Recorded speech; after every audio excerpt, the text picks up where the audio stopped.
یہ بھی اچھی تنبیہ ہوتی ہے ذاکر کے لیے کہ بس اب اللہم صلی علی محمد وعلی محمد.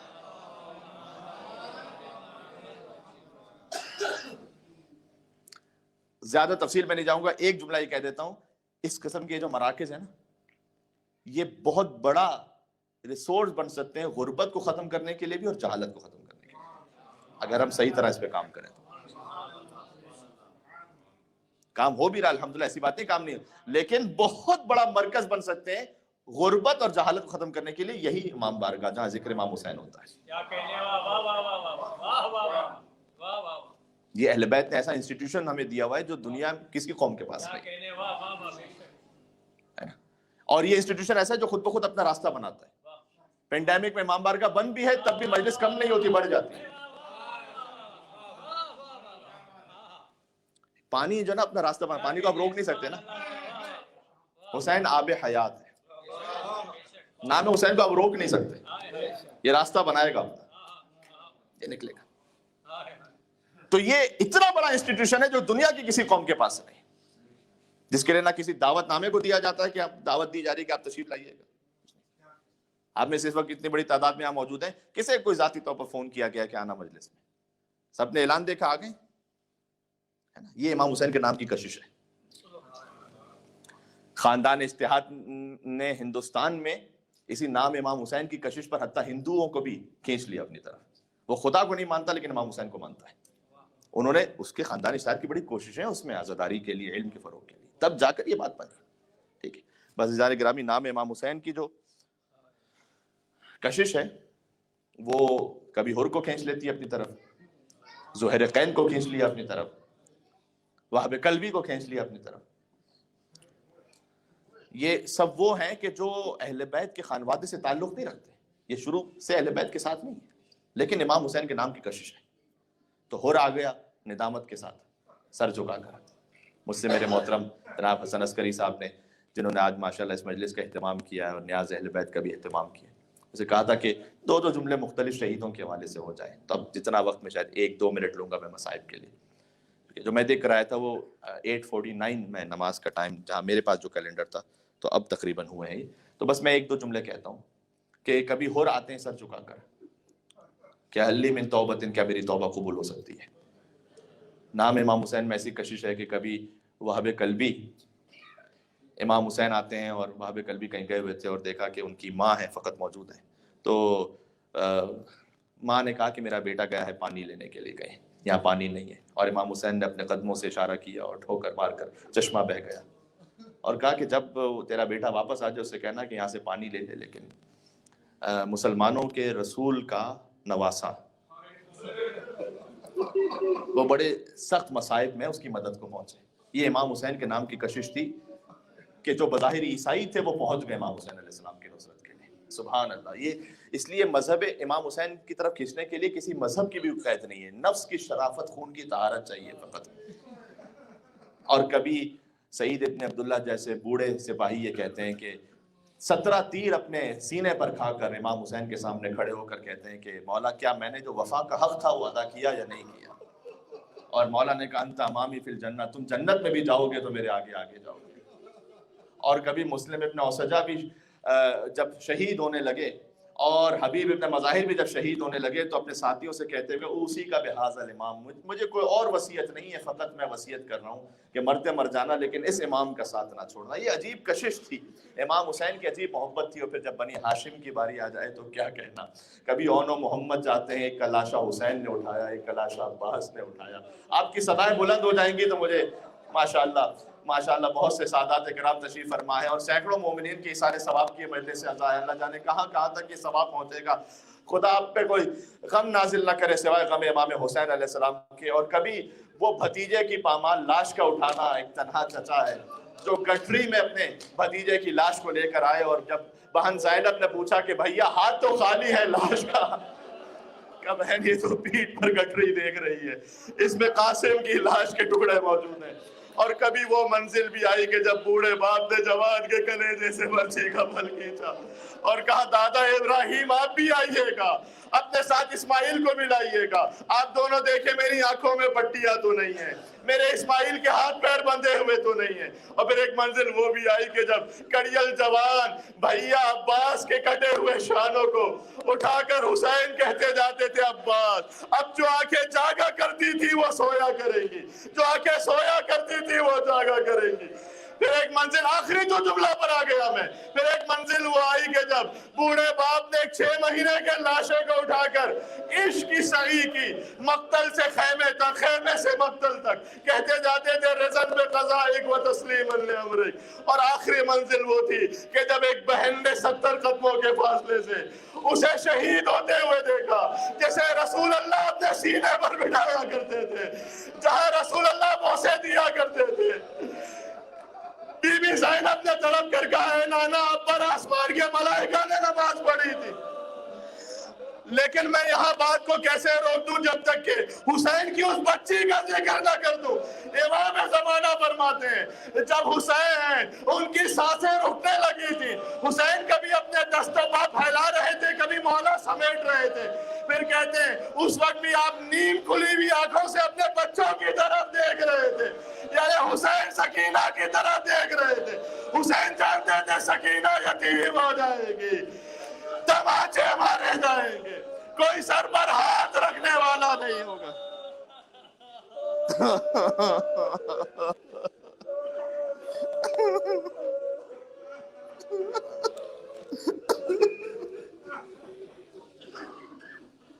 مجھے معلوم ہے وقت ہو چکا ہے، لیکن ایک توسل کر لیجئے گا اور اس کے بعد اذان مغرب۔ یا ابا عبداللہ یا حسین ابن علی ایھا الشہید ابن رسول اللہ یا حجت اللہ علی خلقہ یا سیدنا ومولانا انا تمجدنا واستشفعنا وتوسلنا بك إلى الله وقدمناك بين يدي حاجاتنا يا وجيها